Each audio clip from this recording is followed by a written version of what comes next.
queridos irmãos. Graças ao Senhor por esse dia de comunhão, de estudo da palavra, podermos assentar juntos aos seus pés.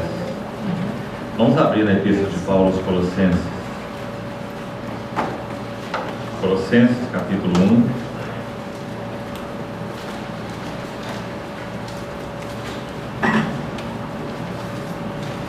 Vamos ler o verso 18. Colossenses 1, 18.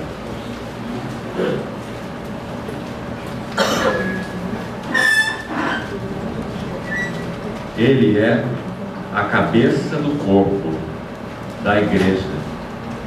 Ele é o princípio, o primogênito de entre os mortos, para em todas as coisas ter a primazia.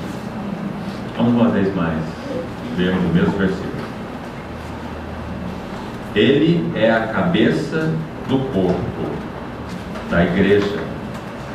Ele é o princípio, o primogênito de entre os mortos, para em todas as coisas ter a primazia.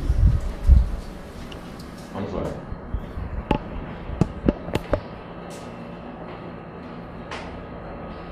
Querido Pai Celestial, somos muito gratos por essa manhã de comunhão. Recebemos do Senhor essa oportunidade e privilégio de nos assentarmos juntos aos pés de Teu Filho, nosso glorioso Salvador, e te suplicamos que o Senhor seja misericordioso conosco, estenda a Tua mão sobre nós, concede-nos que pelo Teu Espírito Santo vejamos algo mais das riquezas de Cristo, abra-nos as Tuas Escrituras e interpreta-as e aplica-as ao nosso coração. Confiamos esse tempo a Ti, nossas vidas a Ti, confessamos nossa ardente expectativa de que o Senhor venha estar conosco, enchendo esse reunir de Tua presença. Esperamos em Ti, Senhor, toda a Tua habilitação para receber, ouvir, falar, guardar Tua palavra. Em nome de Jesus. Amém. Queridos irmãos, vamos compartilhar um pouco nessa manhã sobre a primazia de Cristo. Temos vivido realmente tempos desafiadores nesses dias que temos passado como igreja. Muitas coisas tendem a desviar nossa atenção, nosso foco de Cristo mesmo. E muitas vezes as coisas mais sutis e legítimas. Então gostaria de mencionar algumas delas com calma, para podermos meditar um pouco nesses aspectos negativos, entre aspas, confiando que o não de Deus sempre nos leva ao sim de Deus. É muito comum nas epístolas de Paulo, extremamente comum, essa abordagem negativa com vistas ao ensino positivo. Porque realmente nós somos um povo que carece de advertência. Quando Paulo escreve, por exemplo, aos Efésios, ele diz: não mais andeis como andam os gentios, e aborda toda uma questão negativa. A vaidade dos seus pensamentos, alheios à vida de Deus, pela ignorância que vive, dureza dos seus corações, etc. Então ele diz: mas não foi assim que aprendestes Cristo. Então aborda a questão positiva. Também ele diz: os despojeis do velho homem, que se corrompe segundo as concupiscências do engano, e vos renoveis no espírito do vosso entendimento, e vos revistais do novo homem criado segundo Deus. Então, é muito comum nós vermos como o Espírito Santo usou a palavra de Deus para fazer abordagens negativas, o não mais, para então nos apresentar o positivo, o mas agora. Então, nessa mesma linha, nós vamos ocupar nosso tempo, nosso primeiro tempo nessa manhã, sobre essas questões que envolvem distrações do genuíno foco de atenção de Deus e nós, que é Cristo mesmo. Por serem tão sutis essas coisas, nós não iremos apenas mencioná-las rapidamente, iremos gastar algum tempo, conforme o Senhor nos conduzir, em algumas delas. Então, guardemos em primeiro lugar que, se não formos ajudados pelo Senhor, no sentido de termos olhos espirituais abertos, nós podemos perder Cristo e nos distrairmos de Cristo com as coisas que se relacionam, inclusive, ao próprio Cristo. Aliás, todas as que vamos mencionar aqui, elas não só são lícitas, mas elas se relacionam diretamente com o nosso Cristo, com o Cristo de Deus. Então, quão sutil esse assunto se torna. Podemos chamar esses elementos de focos inadequados. Se nós tivéssemos que andar em nossos veículos com as rodas excêntricas, os irmãos imaginam o que seria? Em primeiro lugar, esse veículo nem se moveria, basicamente, porque como uma roda excêntrica pode girar? Se pensarmos em uma carroça com rodas excêntricas, talvez ela andasse alguns metros e essa roda se quebrasse, já que estaria solavando o tempo todo, e aqueles que estivessem sobre essa carroça não teriam a menor possibilidade de terem uma viagem serena, tranquila. Rodas excêntricas, fora do centro. Muito claro por esse versículo que lemos que Deus estabeleceu um único centro, para em todas as coisas ter a primazia. E logo no verso seguinte diz, porque aprouve a Deus. E essa palavra aprouve está ligada à vontade, ao desígnio de Deus. Coube a Ele, aprouve a Ele, foi prazer dele. Aos Efésios, Paulo usa a palavra beneplácito, segundo o beneplácito da sua vontade. Sabemos que ela significa bom prazer. Então, Deus estabeleceu o seu centro. Aliás, esse centro estava estabelecido antes de haver o universo. O Pai é para o Filho e o Filho é para o Pai, na comunhão do Espírito Santo. A comunhão de Deus e a entrega de Deus, o que podemos chamar de a primeira pessoa, apenas para usarmos uma expressão didática, se é que assim podemos dizer, já que a Bíblia não usa nenhuma dessas expressões. Agostinho disse que usava a palavra pessoa para se referir às pessoas, à distinção que há na Trindade, porque ele não achava outra melhor. Então temos que usar essa palavra com muito cuidado, porque não podemos explicar o ser de Deus. Sempre será para nós um mistério inescrutável, a triunidade de Deus. Mas, quando nós olhamos essa pessoa, chamada primeira, o Pai, tudo que o Pai faz, ele tem em vista seu Filho, e nada mais, e ninguém mais.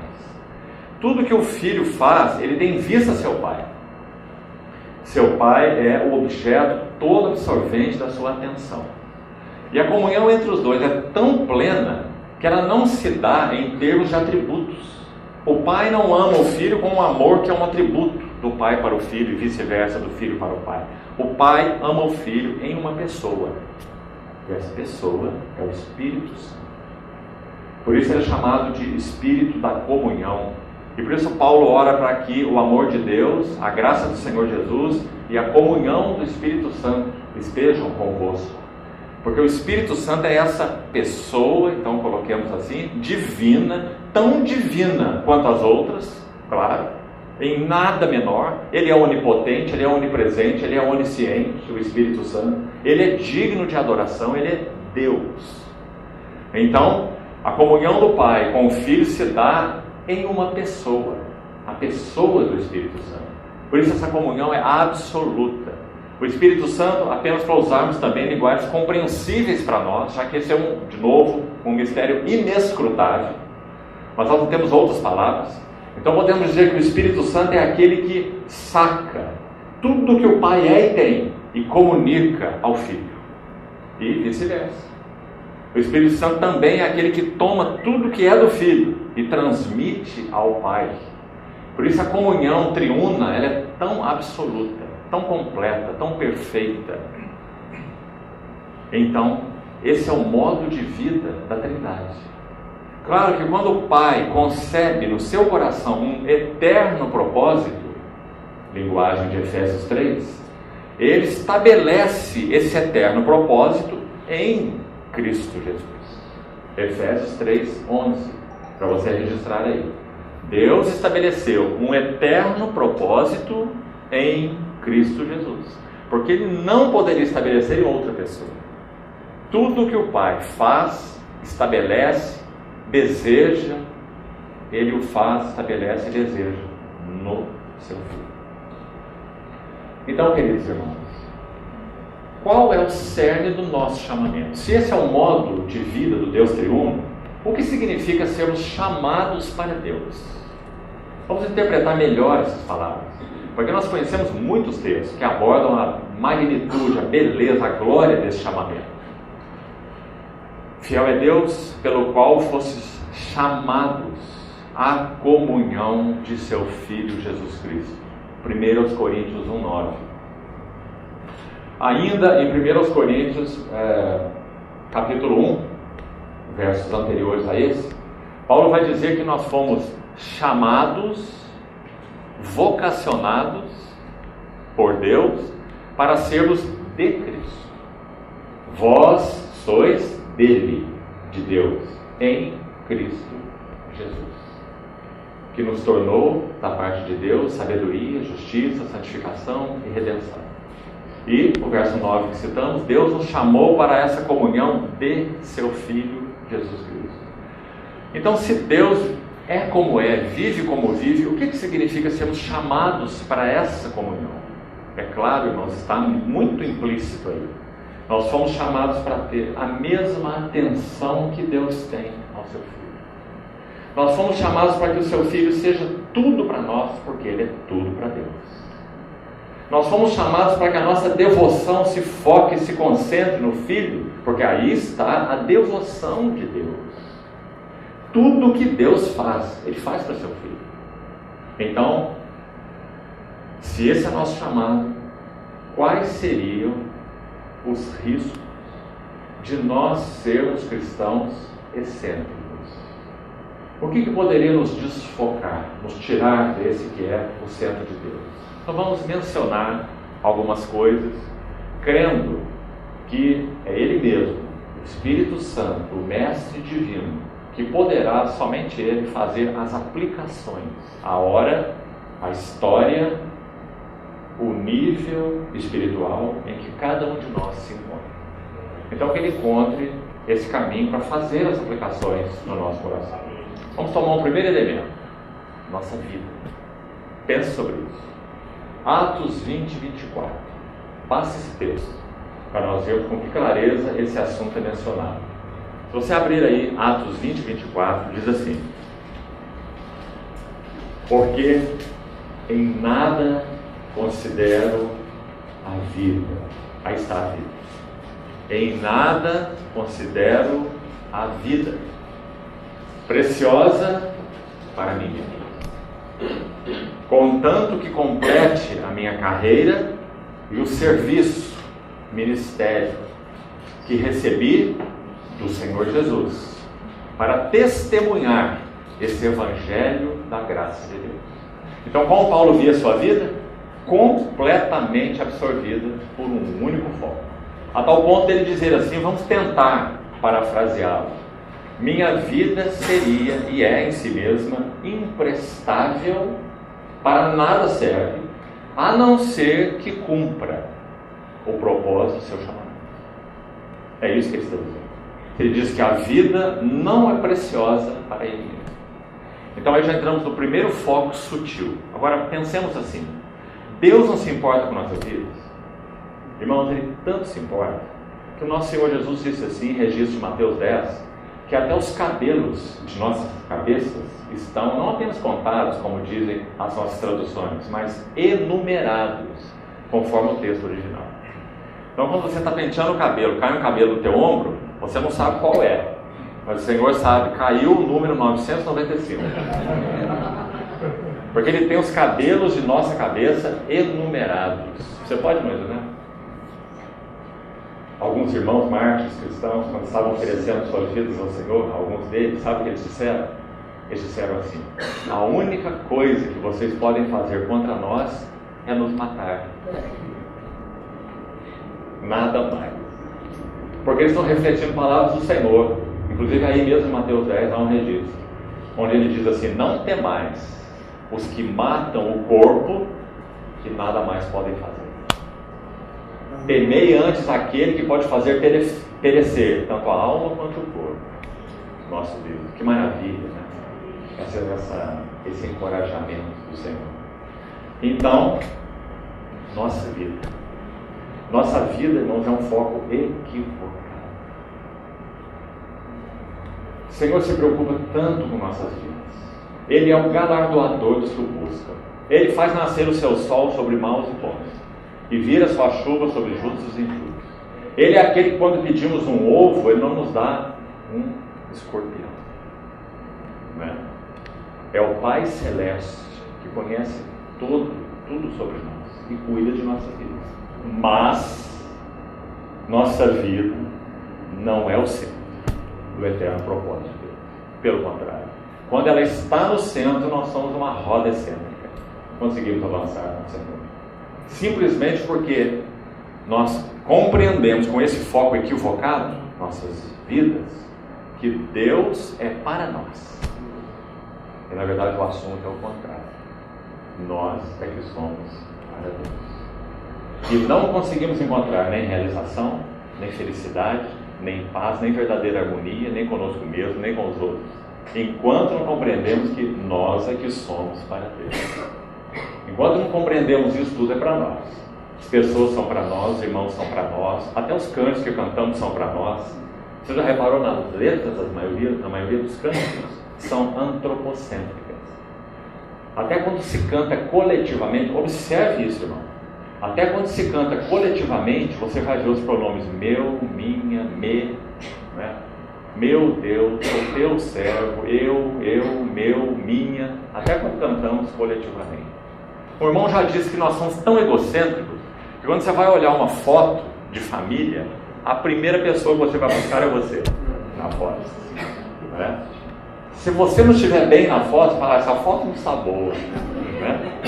Não importa com os outros, só importa que você não saiu bem na foto. Não é assim? Não é verdade? Nós buscamos a nós mesmos até nas fotos. Isso mostra o quanto nosso coração foi pervertido pelo pecado. Não é? E nós nos tornamos doentiamente egocentrados.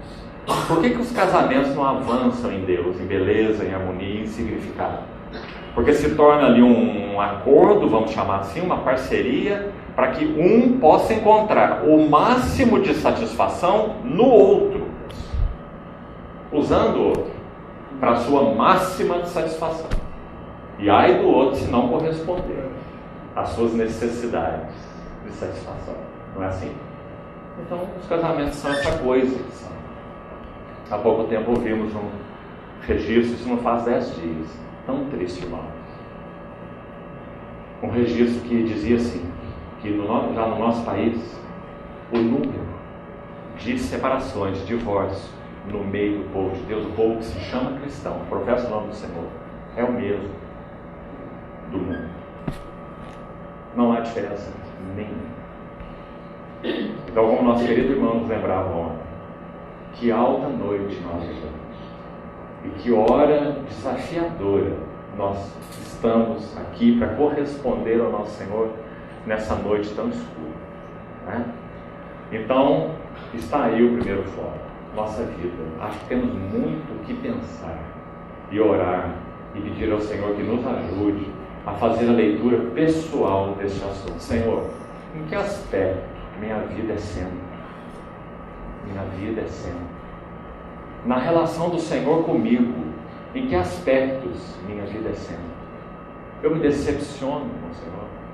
Todas as vezes que nós nos decepcionamos com Deus, aí está uma prova que nossa vida é o centro. Porque Deus é um ser, na nossa relação com Ele, um ser tal, que na nossa relação com Ele, ajustada, adequada, Ele nunca pode nos decepcionar.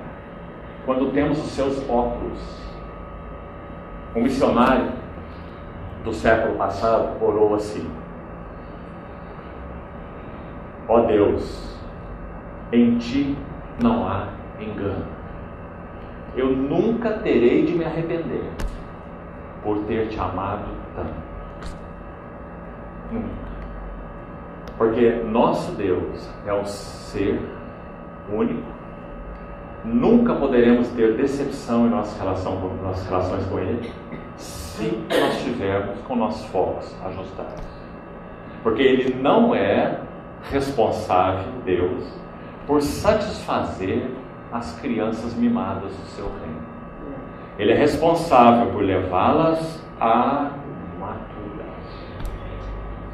Então Romanos 8 vai dizer assim: quanto a Deus, todas as coisas concorrem para o bem.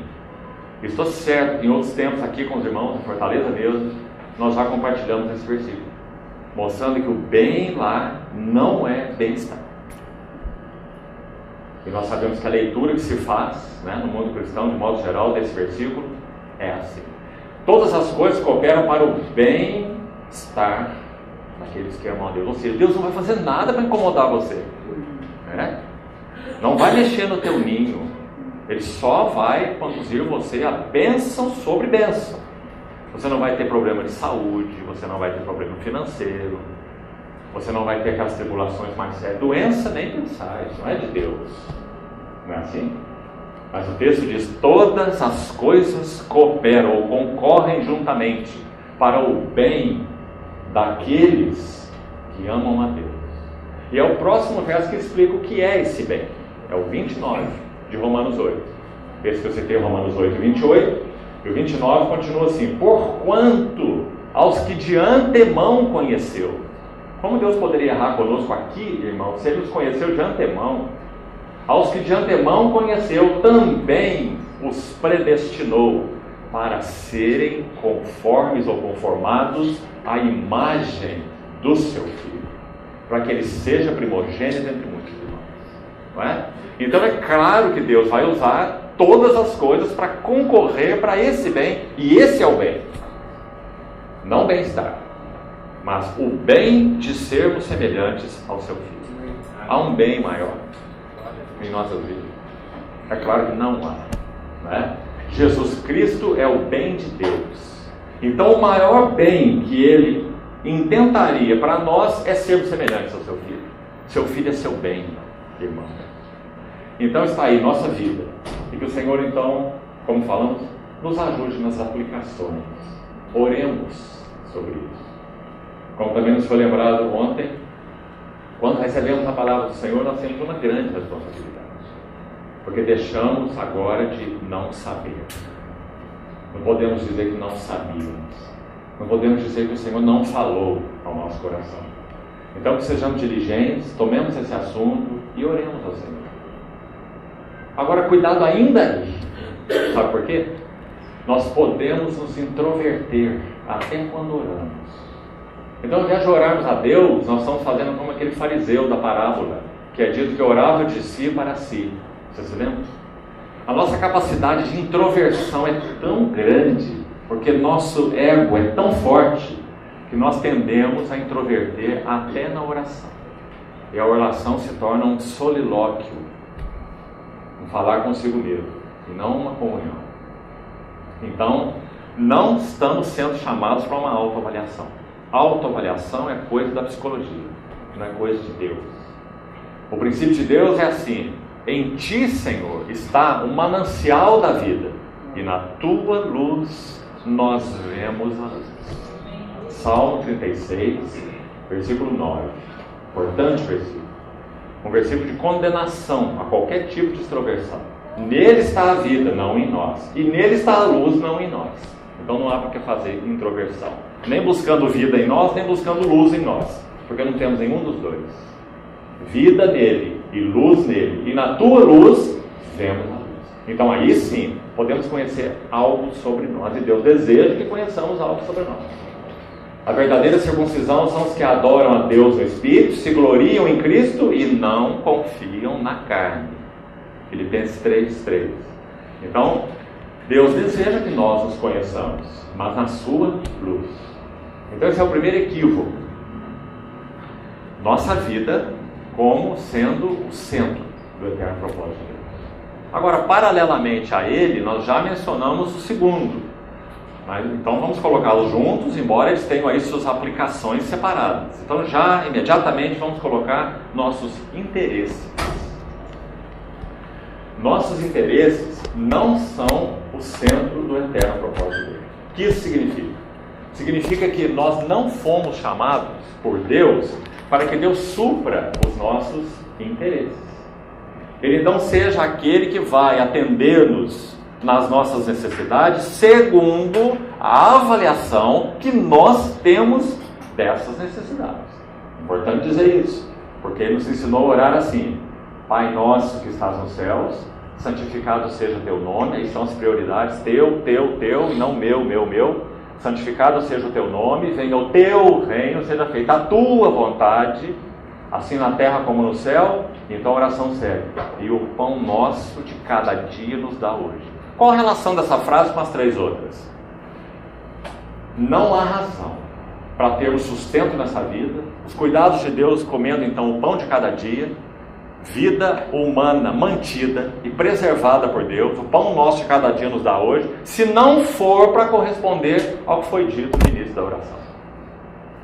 Santificado seja o teu nome. Existe razão em viver para não santificar o nome de Deus, irmão? Qual é a razão? Existe razão de viver para que o seu reino não venha? Qual é a razão? Existe razão de viver para que a sua vontade, a de Deus, não seja feita? Então, por causa dessas três frases, é que nós temos pão nosso de cada dia nos dá hoje. Porque se nós desconectarmos essa frase do início, então nós estamos dizendo: Deus, dá meu pão, sustenta a minha vida, e eu vou viver a minha vida da minha maneira. É o Senhor que me sustenta, o Senhor é responsável, o Senhor que me criou, o Senhor que me fez. Não é? Então veja o quão equivocado seria isso. Então, de novo, mencionamos primeiro nossa vida, e agora nossos interesses não são o centro do propósito de Deus. Aí nós, à medida que compreendemos esse centro, vamos chegar com mais clareza a ele no final. Nós já sabemos que é Cristo, nós vamos abordar isso com mais clareza no final. Quando compreendemos então esse centro de Deus, que é Cristo, e assim nos relacionamos com esse centro de Deus adequadamente, nós vamos descobrindo maravilhosamente que nossa vida, ela encontra um caminho de plenitude. Nós aprendemos a viver contente em toda e qualquer situação. Nós não somos mais aqueles mesquinhos que ficam aí mendigando, seja o que for, louvores, elogios, recompensas, honra dos outros, né? Consideração, sei lá mais o que, buscando satisfação na vida dos outros, né? Como já falamos também. Nós vamos descobrindo que quando encaixamos aí, ou vamos sendo encaixados aí, já que isso é bem processual, bem progressivo, então nossa vida vai encontrando sentido. Nossos interesses vão sendo por eles supridos, cuidados. Irmãos, imagine se o apóstolo Paulo fosse apresentar o currículo dele hoje, para ser admitido, no contexto que vivemos aí, né, de cristianismo, para ser admitido como um líder espiritual, usemos essa expressão, em qualquer grupo aí de comunhão que seja, ele seria rejeitado na hora. Um homem que levou açoites que não podia nem contar, né? 195, na verdade, se formos contar. Ele naufrágio 3 vezes, vivia em jejum, disse que passava fome e nudez, né? Perigo para lá, perigo para cá, ansiedades, temores por dentro, lutas por dentro, temores por fora. Esse era Paulo. Esse não é um currículo que seria aprovado hoje na avaliação do cristianismo triunfalista em que vivemos, né? Por que Deus pôde privar Paulo de tantas maneiras? Privado de aquecimento, na voragem do mar, lembra, segundo os Coríntios 11? muitas vezes, em naufrágios, em vigílias, em jejuns. O barco se arrebenta ali naquele naufrágio específico, em Malta, ele desce na ilha, aquece uma fogueira, devia estar tremendo, gelado, né? Naquela água gelada, naufragado, acende uma fogueira para se esquentar, vem uma víbora e morde a mão dele. Né? E os outros disseram, esse aí é maldito. Ele foi livrado da naufrágio, mas Deus não o deixa viver, porque essa serpente abrasadora mordeu. Agora daqui a uns minutos ele cai duro aí, né? Essa era a vida de Paulo, irmão. Então, nossa vida, nossos interesses não são o centro do que Deus tem a fazer conosco. Seu Cristo é seu centro, e nós fomos chamados para Ele. E Ele vai continuar paternalmente, gentil e firmemente, as duas coisas combinadas, a trabalhar com nossas vidas. Ele é tão perito no que faz, que ele sabe que se você tirar aquela chupeta do menino de 1 ano, ele vai te dar muito trabalho. Se ele está viciado na chupeta, se é o caso, ele vai abrir a boca e chorar e perturbar todo mundo, né? Então o pai deixa aquela chupeta ali, ele vai procurando as maneiras dele, como nós que somos pais fizemos com os nossos filhinhos, né? Pelo menos que chuparam a chupeta, alguns nem chuparam, né? Então nós buscamos fazer a desintoxicação dessa chupetinha dele, para que então ele pudesse com o tempo esquecer a chupeta, né? Assim Deus faz conosco. Ele nunca age conosco de uma maneira abrupta, indecorosa. Deus é o nosso Pai. Mas irmãos, que satisfação nós teríamos de termos um filho de 15, 20 anos ainda com a chupetinha na boca? Como seria para nós? Né? Nenhum de nós teria satisfação, nem Deus. Então Ele vai buscando trabalhar conosco para que nós possamos, seguindo a verdade, em amor, cresçamos em tudo naquele que é a cabeça, Cristo. Amém? Então já estamos aí no segundo foco equivocado. Vamos para um terceiro, e esse é mais delicado ainda. Família. Irmãos, há um grande número de irmãos nossos que entendem que a família cristã é o centro do eterno propósito de Deus em Deus. E aí sabe o que acontece? Qual é a nossa observação? Pais, maridos e pais, que não conseguem conduzir suas famílias aos pés do Senhor, porque eles compreenderam que o foco de Deus era as suas próprias famílias. Então são pais dedicados, são pais cristãos, que compreendem a importância da família cristã, e não há nada o que dizer contra isso aqui, não é? Óbvio, Paulo ensina isso em Efésios 5 de uma maneira tão clara, o que a família significa no eterno propósito de Deus, mas não é o centro do eterno propósito de Deus. De tal forma que se essa família não aprende, aqui está o papel mais fundamental do marido, porque ele é a cabeça da mulher, e ele deve exercer liderança espiritual sobre ela e sobre os filhos. Então, se ele não compreende isso, em conduzir suas famílias ao centro, ele perde a vida de Cristo, a vida devocional, a vida real, o altar daquela família diante do Senhor. Ele pode perder seus filhos. Ele pode viver para sua família. Um homem que só vai do trabalho para casa e cuida da sua família, e vive para sua família, e não tem amigos fora de casa, é dedicado aos seus filhos, não importa. Se ele não conduz essa família ao centro de Deus, então ele pode até mesmo perder essa família, porque ele esteve com o centro equivocado. Sabe outra coisa, irmãos, que vivemos na nossa observação já há tantos anos seguindo o Senhor? Quando família se torna o centro, há uma coisa muito ruim que acontece na Assembleia. Sabe qual é? Aqueles que têm a intenção de tornar as suas famílias os modelos da Assembleia. Então aquelas famílias que podem dar esse sistema, olha minha mulher, olha aqui meu filho faz isso, meu filho toca lá na música, outro filho faz isso, outro prega, outro lidera os jovens, olhem para a minha família. É assim que tem que ser família, não é? E as famílias que não atingem esse objetivo, pobres dessas famílias, não é? Então isso se torna uma coisa feia no meio do povo de Deus, porque nós não fomos chamados para esse tipo de coisa. Todos nós fomos chamados para estarmos centrados no nosso Senhor Jesus. E não temos nenhuma atenção para ser chamada para a nossa família. Nossa família é um puro resultado desse amor perseverante, desse cuidado amoroso de Deus. Ele tem pedido que nós rolássemos a ribanceira muitas vezes, e quem sabe algumas vezes de uma maneira irreversível.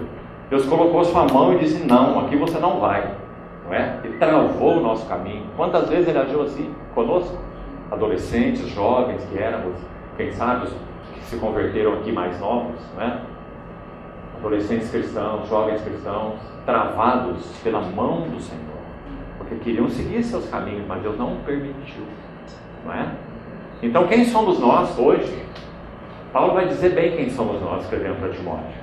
Ele fala assim: eu era um blasfemo, insolente e perseguidor da igreja, mas a mim foi revelada a sua graça para que eu servisse de modelo a quantos hão de crer nele para a vida eterna. Que modelo é esse?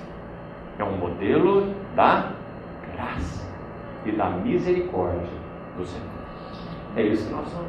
Então nós não temos nenhuma atenção para ser chamado para nós, não é? Então as nossas famílias não são o centro do eterno propósito de Deus. Elas devem estar focadas no centro do eterno propósito de Deus, senão nós vamos nos perder. De novo, marido e mulher agora, vamos deixar os filhos, vida conjugal, marido e mulher, cristãos. Por que podem não avançar em maturidade espiritual? Porque cada um deles tem que ter o seu altar pessoal aos pés do Senhor Jesus. Não há como o marido viver uma vida cristã pela esposa e nem vice-versa. O jugo de Cristo só tem dois lugares, como qualquer jugo normal que vemos por aí. A canga, como é chamada. Há um lugar para o pescoço do boi mais velho e outro lugar para o pescoço do boi mais novo. Então não adianta nós tentarmos colocar o pescoço de outro ali. Nós só podemos colocar o nosso e deixarmos o outro aos cuidados do Senhor. Mas não é a maior dificuldade no casamento, não é essa? Nós queremos colocar a cabeça do cônjuge no jugo de Cristo, mas a nossa está sendo resistente a ir para lá, né? Essa figura é tão linda. Acho que pelo menos no passado foi comum aqui também na região do Nordeste e em Minas Gerais, muito comum. Aqueles carros de boi, quando nós éramos adolescentes, eles passavam apitando na frente da nossa casa. Aquelas rodas rangem, né? Aquelas rodas de madeira. Então você escutava a 1 quilômetro o carro de boi chegando, porque as rodas estavam rangendo e aqueles bois puxando aquele carro pesado, né? E o boi mais velho com o boi mais novo. Quando eles são adestrados, o mais novo é adestrado, é assim. O boi mais velho, ele é calmo, ele recebe, ele obedece ordens, ele já foi amadurecido no jugo, mas do lado dele é colocado um sujeito muito atabalhoado, né? O boi mais novo. Então se esse boi mais velho pudesse falar, eles estão caminhando no campo lá, o boi mais velho adestrando o mais novo, e senta um pássaro ao lado. O mais velho, o mais novo se assusta na hora. Ele quer fugir do jugo, para ele é uma ameaça, não é? E o boi mais velho está tranquilo, porque aquele pássaro vem ali todo dia, assenta ali, a hora que eles estão lavrando a terra, né? Não tem perigo nenhum, é só um pássaro. Mas o boi mais novo é assustado, é rápido, né? Intempestivo. Então, se o boi mais velho pudesse falar, ele ia dizer: calma, meu filho, é só um passarinho. Mas ele vai levando os trancos no seu pescoço o dia todo, não é? E o mais novo quer ir rápido demais, e ele quer ir lento demais, emperrado. Aí o mais velho tem que puxar. Quando quer ir mais rápido, o mais velho tem que frear. Não é assim? E essa canga vai trabalhando no pescoço dele o dia todo. Quando chega a noite e a canga é tirada dos dois, o mais velho deve dizer: agora eu posso dormir em paz. Meu companheiro vai para o canto dele e eu para o meu. Já fui fustigado demais. Nosso Senhor Jesus é esse boi mais velho. Assim o Evangelho de Marcos o apresenta. Ele é um servo provado de Deus. Então, ele nunca tira o jugo do seu pescoço. Nunca tira. Ao contrário. Todo o tempo ele diz assim a nós: vinde a mim. Vós que estáis cansados, oprimidos, eu vos aliviarei. Aliviarei. Aliviar do quê? Tomai sobre vós o meu jugo. Então do que será que ele vai nos aliviar? Se nós vamos tomar jugo junto com ele. Ele vai nos aliviar de nós mesmos. O nosso cansaço, o nosso sofrimento, as nossas dores, os nossos problemas, tem um nome: eu. Então, quando nós tomamos o jugo dele, nós somos aliviados. Porque ele diz: tomai sobre vós meu jugo e aprendei de mim. Veja, porque eu sou. Nós não somos, ele é. Eu sou manso, nós não. Eu sou humilde, nós não. De coração. E achareis descanso para as vossas almas. Então nós sabemos onde está o nosso cansaço. É a nossa alma que é cansada. Por isso ele diz: tomai meu jugo.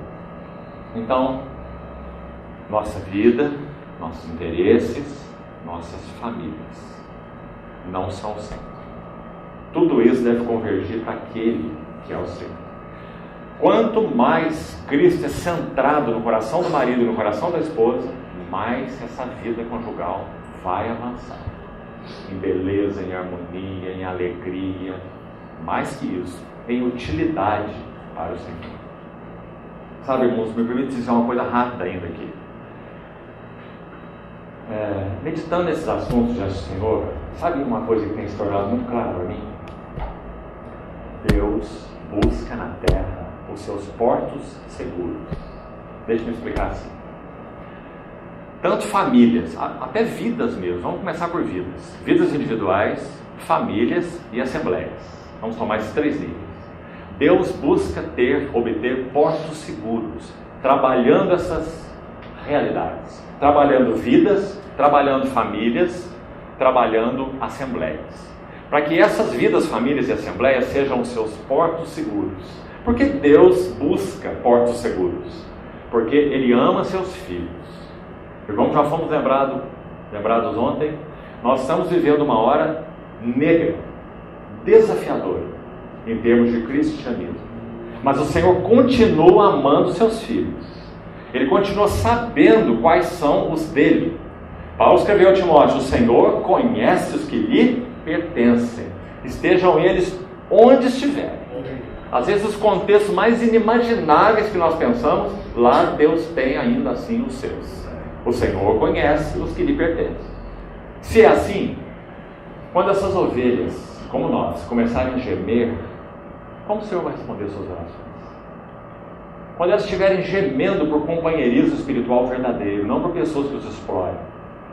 Quando eles estiverem gemendo por uma vida sadia de assembleia, onde essa assembleia está focada em Cristo mesmo, e não aquela coisa disforme, disputa, contenda, ciúme, posições, não é? E nem aquela coisa árida, sem vida, sem realidade. Se essas pessoas oram ao Senhor e clamam por Ele: Senhor, eu quero conhecer o que é a Tua igreja, até hoje eu não sei o que é isso, e viver a vida da igreja no que ela significa. Senhor, eu quero ver de novo a abundância da Tua palavra, eu quero ver de novo comunhão real no corpo de Cristo, como vejo na Tua palavra. Nunca vi isso em lugar nenhum. Senhor, por favor, atende minha oração. Quero beber das Tuas águas, quero viver a realidade que o Senhor estabeleceu na Tua igreja. Como o Senhor vai responder essas orações?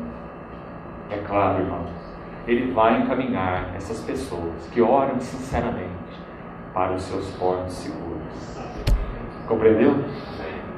Seus portos seguros são suas Betânias, na vida pessoal, na vida familiar e na vida corporativa. Então, qual é o desafio desse pequeno grupo de irmãos que se reúne aqui em Fortaleza especificamente? Há irmãos aqui de outras localidades. Serem Betânia para Deus, para que o Senhor possa encaminhar sedentos, famintos. Quantos que nós não conhecemos, né? Estão aí fazendo as suas orações diariamente. Senhor, renova-me. Senhor, eu já não suporto mais. Preciso da Tua palavra. Preciso da comunhão. Para onde o Senhor irá enviá-los? Para os seus portos seguros. Vidas que o amam, famílias que realmente o têm como centro, que não vivem para si mesmas, e assembleias, da mesma maneira, que são focadas só em Deus e nada mais. Nem no que podemos chamar de as doutrinas de Cristo, porque nós somos tão complicados que nós podemos separar as doutrinas de Cristo do próprio Cristo. Nunca aceite essa mensagem que diga assim: doutrina não é importante. Não queremos doutrina, queremos vida. Sabe, irmãos, há um grupo cristão muito grande no nosso país que começou a falar isso há 40 anos atrás. Hoje eles não têm nem doutrina e nem vida. Porque nós não podemos separar a doutrina de vida. As palavras que eu vos tenho dito são espírito e são vida. E perseveravam na doutrina dos apóstolos, e na comunhão, no partir do pão e nas orações. Mas, apesar disso, escute aqui, o Senhor disse assim: examinais as Escrituras. Isso não é uma ordem. Aquele versículo é entendido tão errado, como se o Senhor estivesse mandando que eles examinassem as Escrituras. Não é isso que ele disse. Ele disse assim: examinai as Escrituras. Era um fato, eles faziam isso, eram os fariseus. Examinai as Escrituras, porque julgais ter nelas a vida eterna. Tudo certo aqui. E são elas que testificam de mim. Também tudo certo, né? Mas tem o mas do Senhor: mas não quereis vir a mim para ter vida. Então nós fazemos, na verdade, uma separação de algo que deveria ser inseparável, que é Cristo e a palavra de Cristo, que é Cristo e a doutrina de Cristo. Então nós criamos, ou foi criado, né, no cristianismo, essas chamadas escolas teológicas. E precisamos ser muito cuidadosos com esse assunto. Muito. Irmãos, eu nasci num berço evangélico. Meus pais eram evangélicos. E eu, quando adolescente, tive minha própria experiência com o Senhor. E eu nasci num berço evangélico reformado. E eu sei o que isso significa. Meu pai militou nesse contexto 25 anos. Então sabe o que acontece nesse meio? Orgulho religioso. Nós somos reformados calvinistas. E não há nenhuma teologia que se compare a nós. Esse aqui é o supra-sumo. Os outros são essas coisas que temos por aí. E há uma separação, uma dicotomia entre a doutrina de Cristo e Cristo. E há muito nesse sistema chamado reformado calvinista que é filosófico, é filosofia de Agostinho, não palavra de Deus. Então nós temos que ser muito, muito cuidadosos, porque Deus não nos chamou para levantarmos bandeiras de escolas teológicas. O Senhor nos chamou para sermos de Cristo, e termos comunhão de Cristo, e centrarmos Cristo, e conhecermos a Cristo. Porque quando estivermos diante do tribunal de Cristo, não haverá uma fila dos arminianos e uma fila dos reformados. Não é? Todos nós compareceremos diante do tribunal de Cristo. E a pergunta não será qual era a sua confissão teológica, mas a pergunta será qual foi o bem ou o mal que você fez por meio do teu corpo. Lembra? Segundo os Coríntios 5.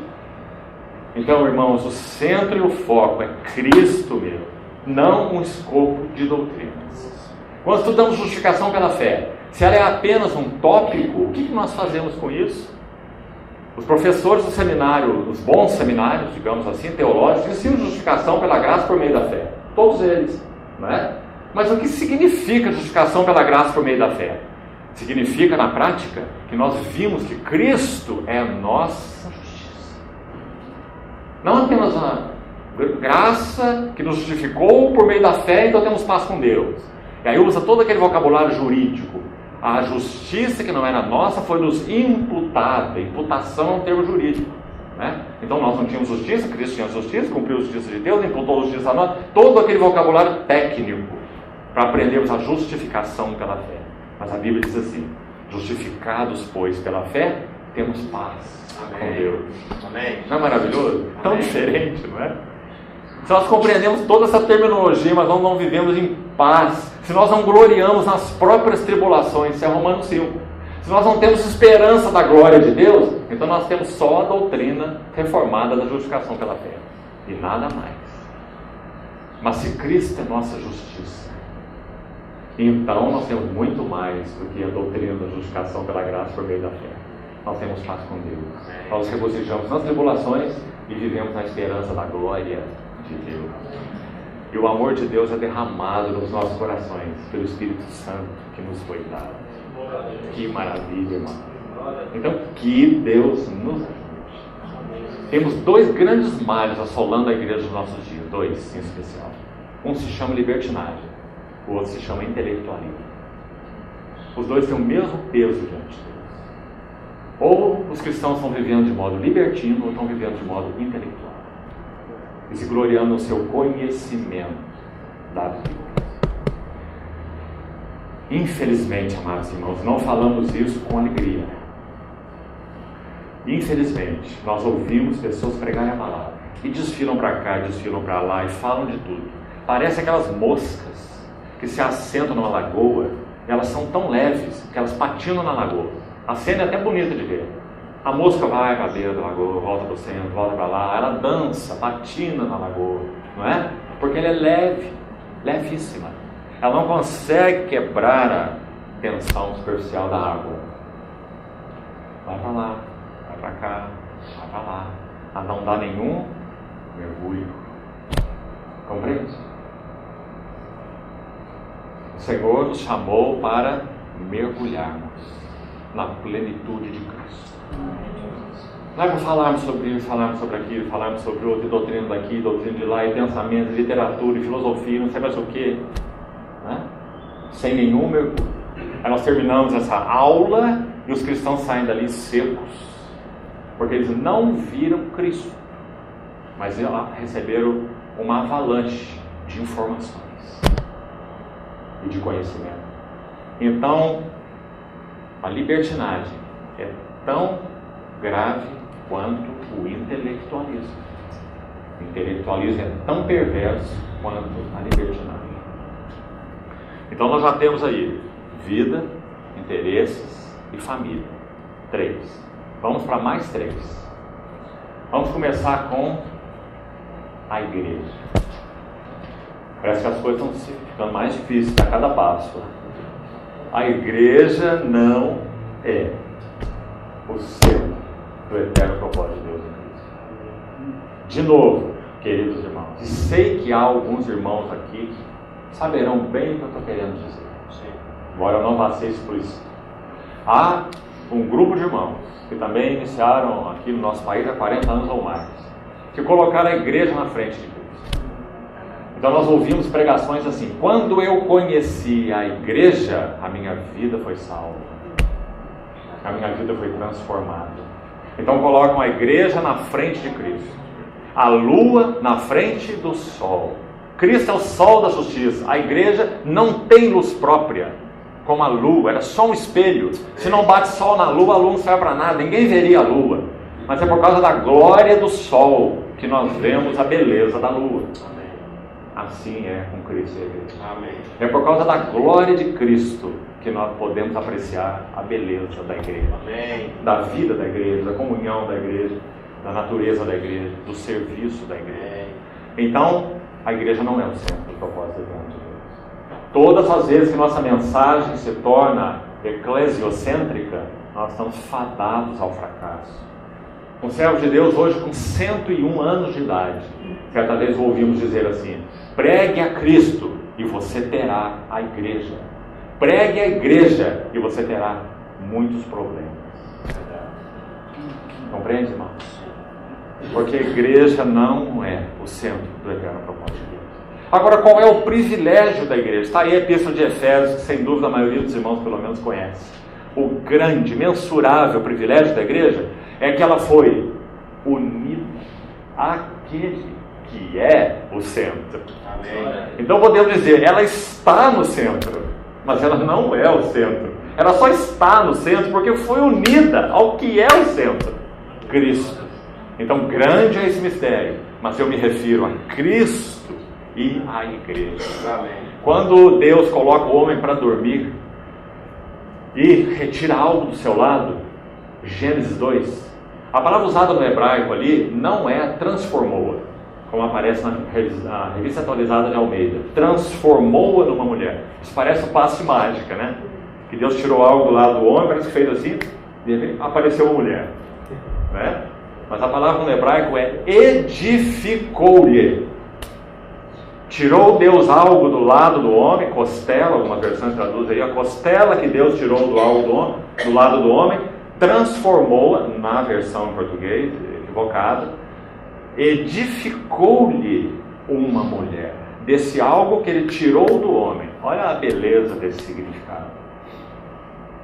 Quando Cristo estava na cruz, seu lado foi ferido, e do seu lado saiu sangue e água. Sangue fala de remissão de pecados. Sem derramamento de sangue não há remissão de pecados. E a água fala de regeneração. Ele não apenas remiu nossos pecados, mas ele nos comunicou sua vida. São duas coisas. Uma negativa e outra positiva. Limpou os pecados, mas isso não bastava. Ele comunicou-nos a sua vida. Sangue e água. Assim nasceu a igreja. O homem foi criado do pó da terra. A mulher não foi criada do pó da terra. Você já se perguntou por quê? Por que Deus não fez dois seres assim, ambos do pó? Porque eles seriam independentes.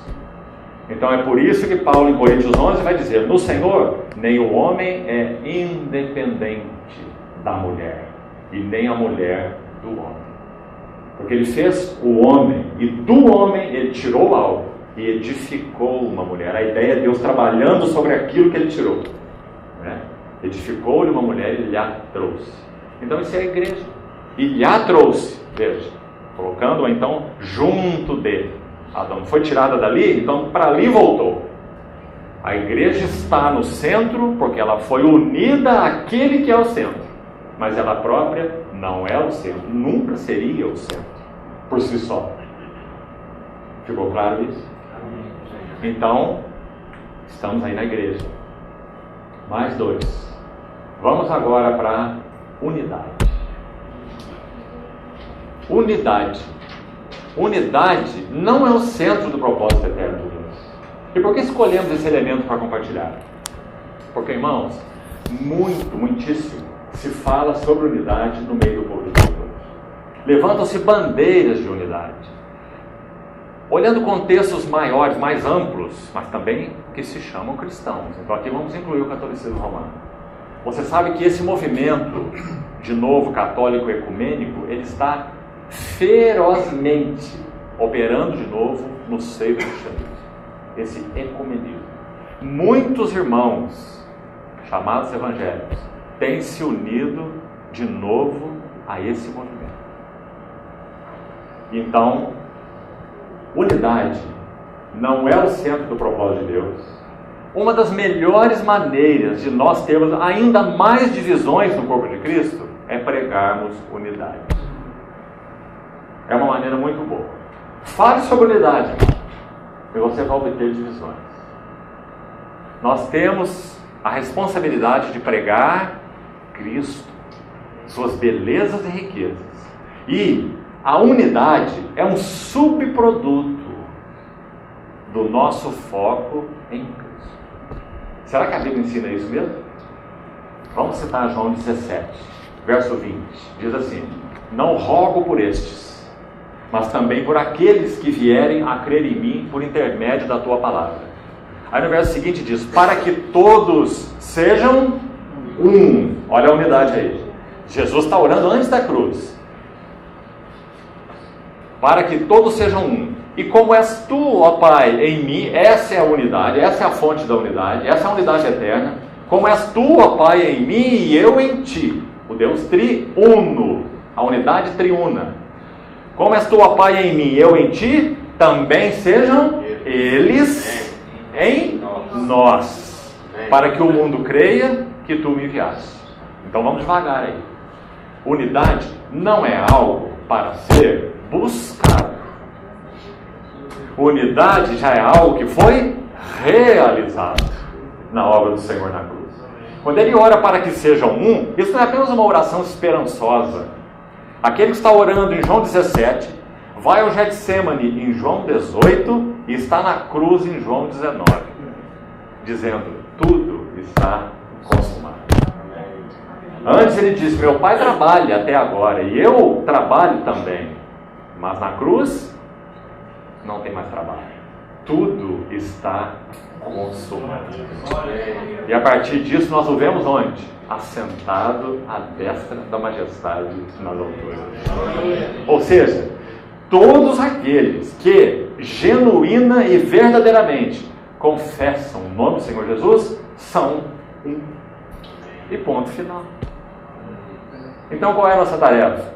Preservando a unidade do Espírito no vínculo da paz. Não é maravilhoso, irmão?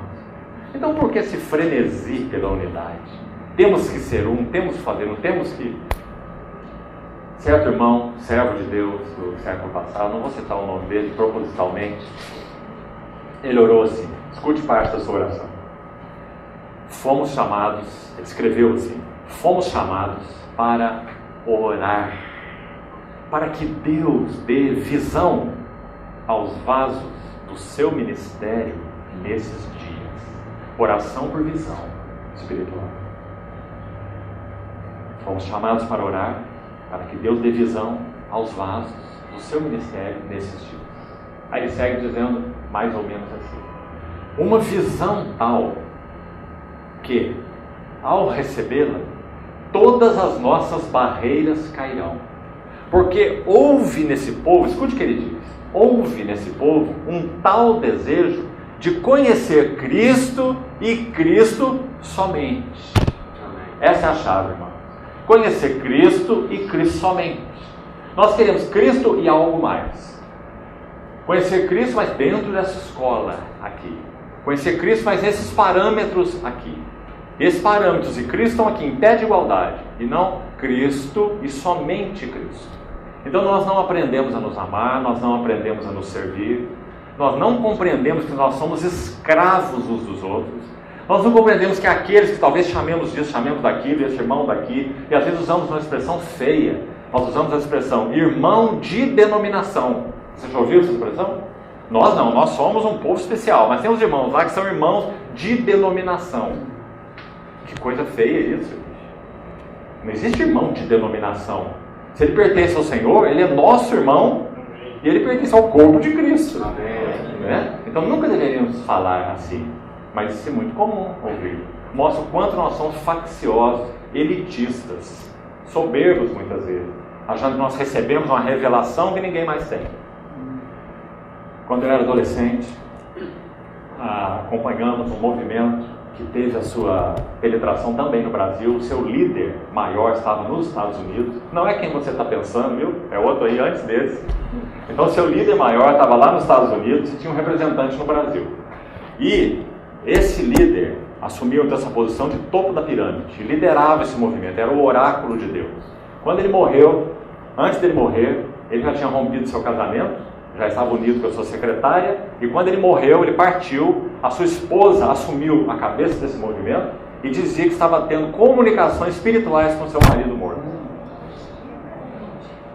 Ou seja, todas as vezes que nós perdemos o foco em Cristo, esse é o resultado.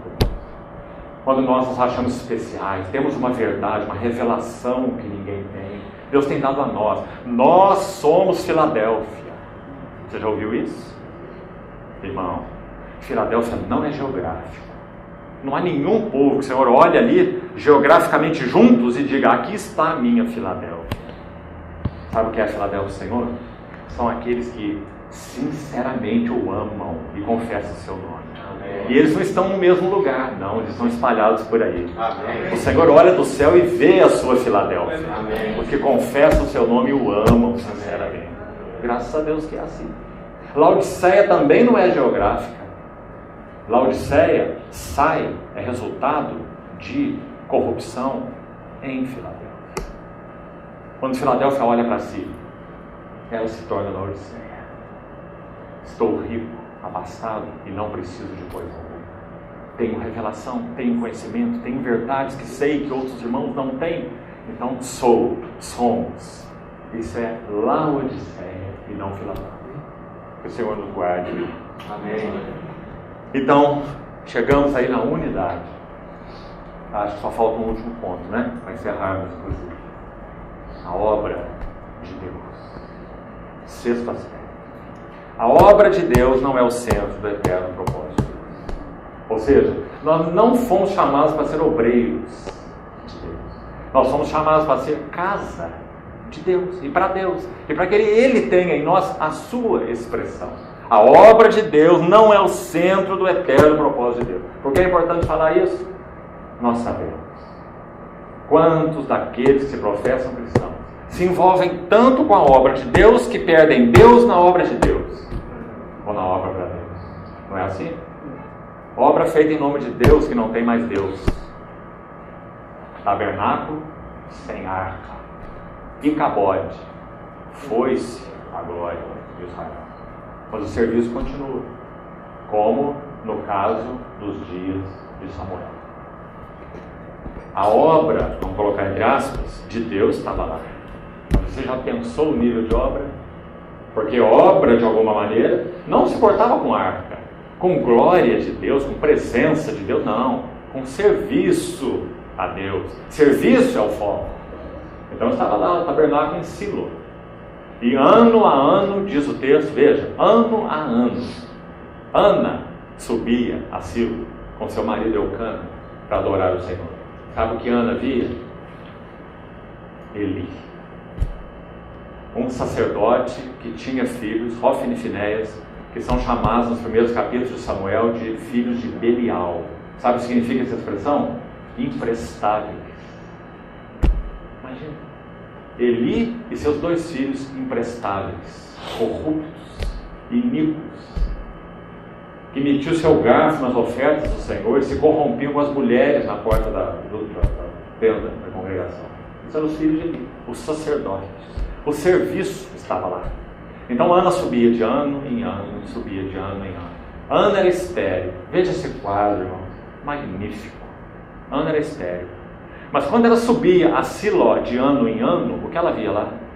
Ela via que era Deus quem estava estéril. Deus não tinha seu testemunho na terra.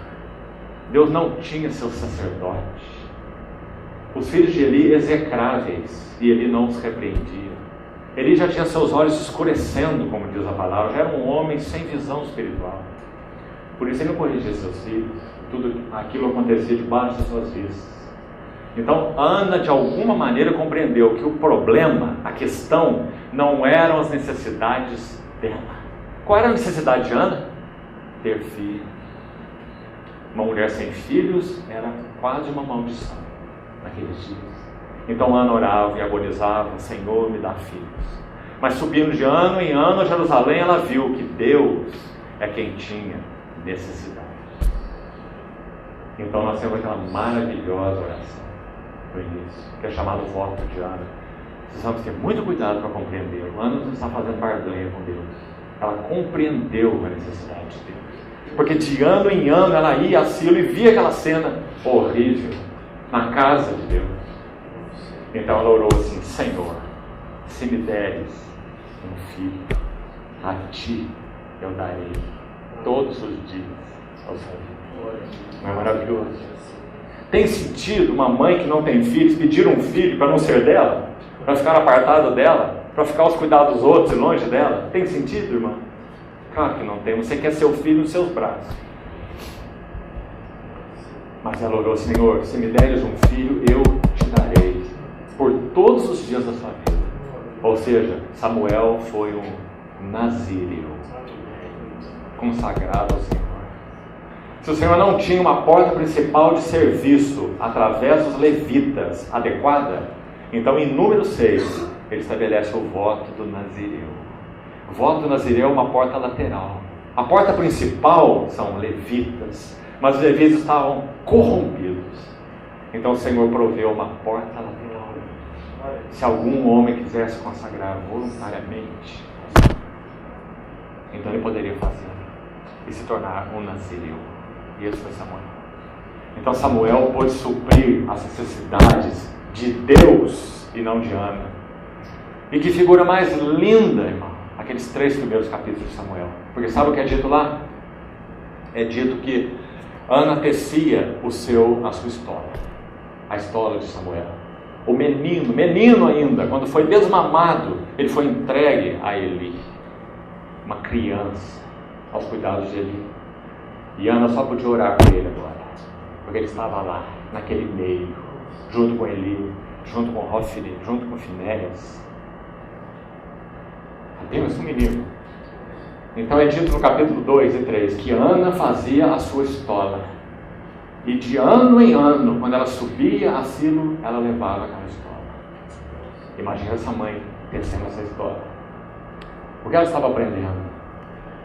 Mordomia ao Senhor. Certamente ela ficaria imaginando: que tamanho está meu filho? Quanto já ele cresceu? Será que essa estola vai servir para ele? E é dito assim: e Samuel permanecia no templo do Senhor, antes que a lâmpada de Deus se apagasse, porque as visões eram raras, a palavra de Deus era rara e as visões não eram frequentes. Que quadro! Quem o Senhor usou nessa hora e nesse quadro? Uma mulher. É maravilhoso o lugar das mulheres diante do Senhor. É maravilhoso. Assim como ele usou Esther, para que o povo de Deus não fosse exterminado completamente. Assim como ele usou Maria Madalena, a primeira que viu o Senhor ressuscitado. Então ali está Ana, provendo para as necessidades de Deus, acima das necessidades dela. A primeira vez na Bíblia que aparece a palavra Yahvé Tsabá, que significa o Senhor dos Exércitos, está nos lábios de Ana. É Ana quem fala pela primeira vez, porque ela viu que uma grande batalha estava sendo travada ali e que o testemunho de Deus estava arrasado. Então ela orou a Yahvé Tsabá, Senhor dos Exércitos. Se deres um filho ao Senhor darei por todos os dias da sua vida. Então Samuel foi não apenas um sacerdote, mas Samuel foi um profeta. E se não houvesse Samuel, não haveria Davi. E não haveria mudança da era dos juízes para a era do reino. O Senhor não obteria o homem segundo o seu coração, porque Samuel queria ungir. Samuel queria discernir. Então, queridos irmãos, nós temos necessidades? Sim, nós temos nossas necessidades. Mas Deus tem necessidades nesse dia que nós estamos vivendo. E a sua necessidade é que seu Cristo ocupe de novo o centro da devoção da igreja, o centro do louvor da igreja, o centro das nossas vidas individuais, o centro do nosso casamento. Nós não casamos para nós mesmos, irmãos. O centro das nossas famílias, para em todas as coisas ter a primazia. O Senhor continua falando. Vamos orar.